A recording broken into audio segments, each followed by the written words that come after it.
They tossed her bag in front of everyone. Then the Medal of Honor hit the floor. The canvas bag hit the marble floor with a hollow thud. Gasps rippled through the waiting area, not because of the careless throw, but because of what spilled from its side pocket, a small, weathered case. The latch sprang open, and a glimmer of bronze and blue ribbon caught the fluorescent light. A Medal of Honor. The air thickened instantly, yet no one moved. People stared. A few swallowed hard, others looked down at their shoes, embarrassed by the disrespect they had just witnessed. And in the middle of that circle of silence stood a frail woman with trembling hands, her breath shallow, her eyes heavy with more years of sacrifice than the uniformed employee who had just tossed her belongings could ever fathom. She did not speak. She bent slowly, carefully, as though the weight of the years pressed on her back as firmly as the medal's weight on the floor. Her fingers brushed the ribbon, lingering, before she tucked it back into the case with the same reverence one would give to a folded flag. The attendant, arms crossed, muttered something under his breath, already turning away. But the room, the travelers, the families, the young children with backpacks and sticky hands could feel the moral air shift. Everyone had just seen something sacred dragged across cold linoleum, and the woman, silent and stooped, had become the center of gravity in that space. Her name was Evelyn Hart. To the strangers who watched, she was just an elderly woman in a worn cardigan and practical shoes. But Evelyn's life was a mosaic of sacrifice carved into scars both visible and hidden. Decades earlier, when she was only 21, she had volunteered as an army nurse. The war was unforgiving, the air always thick with gunpowder, antiseptic, and fear. She had lived months at a time inside makeshift tents, where canvas walls could not keep out the sounds of mortars or the cries of boys who never came home. Her hands had pressed against open wounds. Her knees had stained with blood that was not her own, and her voice had been the last comfort for men far too young to die. One night, under a sky split open by artillery fire, she had crawled through mud and smoke to drag 2 soldiers to safety after their position was shelled. Shrapnel tore into her shoulder, the searing pain almost blinding. But she did not stop. The blast that killed her commanding officer could have claimed her too. But she carried those men back, inch by inch, her uniform soaked and her spirit unbroken. For that night, for that impossible act of devotion, she was awarded the Medal of Honor, the nation's highest distinction. But Evelyn never boasted. She rarely spoke of the medal, never hung it on her wall, never used it to draw attention. To her, it was not hers alone. It belonged to the boys who never made it back, to the nurses who fell beside her, to the families who received folded flags instead of homecomings. She carried the medal not as a badge of glory, but as a burden of remembrance. And now, in that crowded terminal, she had been reduced to nothing more than a number in a line, her bag tossed like trash, her silence mistaken for weakness. No one spoke for her, not yet. The bystanders shifted uneasily, shame burning in their throats. The attendant returned to his desk, tapping at his keyboard, dismissing the moment as though it had never happened. But the eyes in the room lingered on Evelyn, watching as she stood straighter than before, her shoulders trembling but her chin lifting ever so slightly. There was something unshakable in that silence. Minutes passed like hours, the tension growing heavier with every second.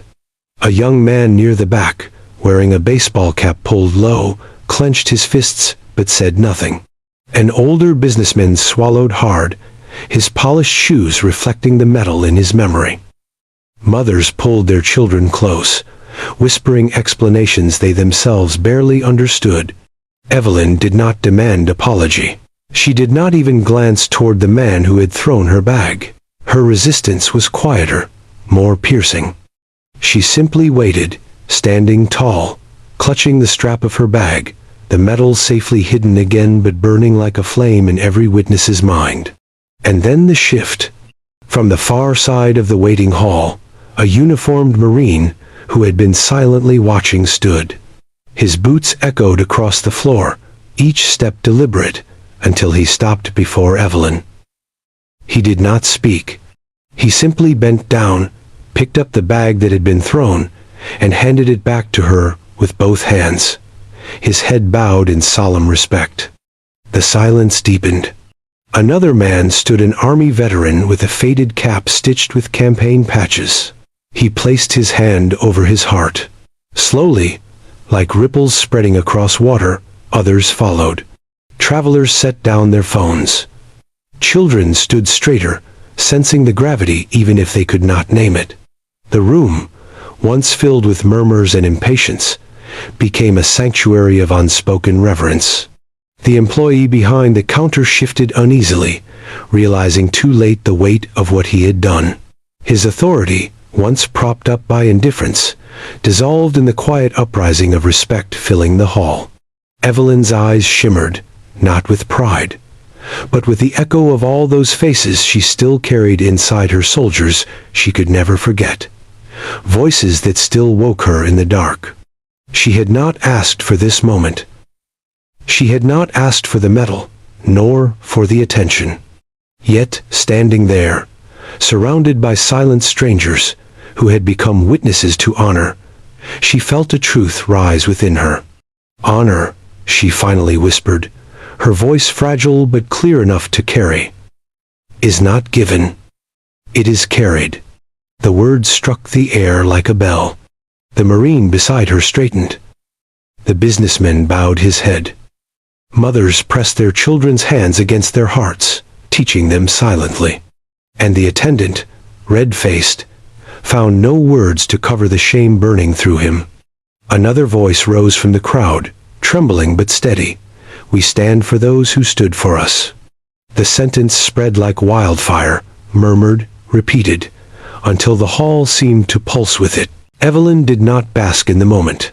She simply nodded once, her eyes distant, as though she were somewhere else, back in the mud, the smoke, the chaos where honor was born not in medals, but in sacrifice. She took her seat, quietly, the medal back in its case, hidden once more. But no one forgot. The Marine remained standing, a sentinel of silent respect. Others followed suit. Rows of strangers rising one by one, until the hall was transformed into something sacred, not an airport waiting area, but a memorial in motion, where the living bore witness to the price of freedom.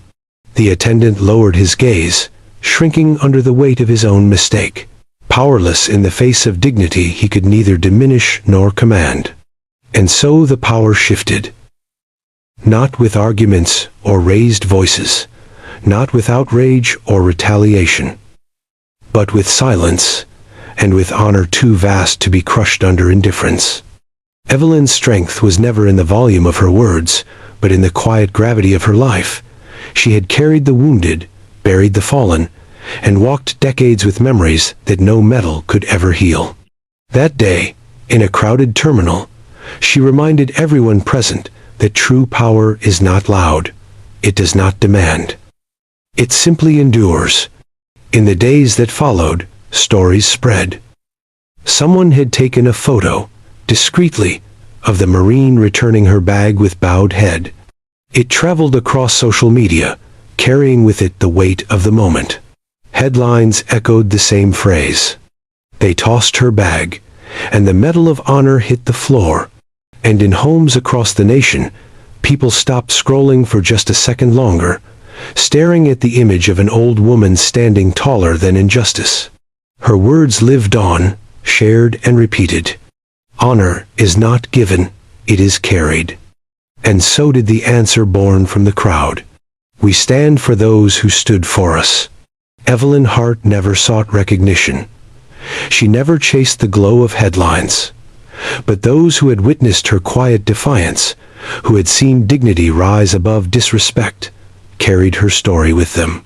And in the echo of that moment, In the silence that became louder than any shout, a truth remained. Respect is not owed to medals alone, but to the lives behind them, the sacrifices carved into the souls who bear them. So if you hear this story now, wherever you are, remember Evelyn Hart. Remember the weight of silence, the strength of sacrifice, and the power of standing for those who once stood for you. Where are you watching from tonight? Share your thoughts below. And if this story stirred something in you, subscribe for more stories.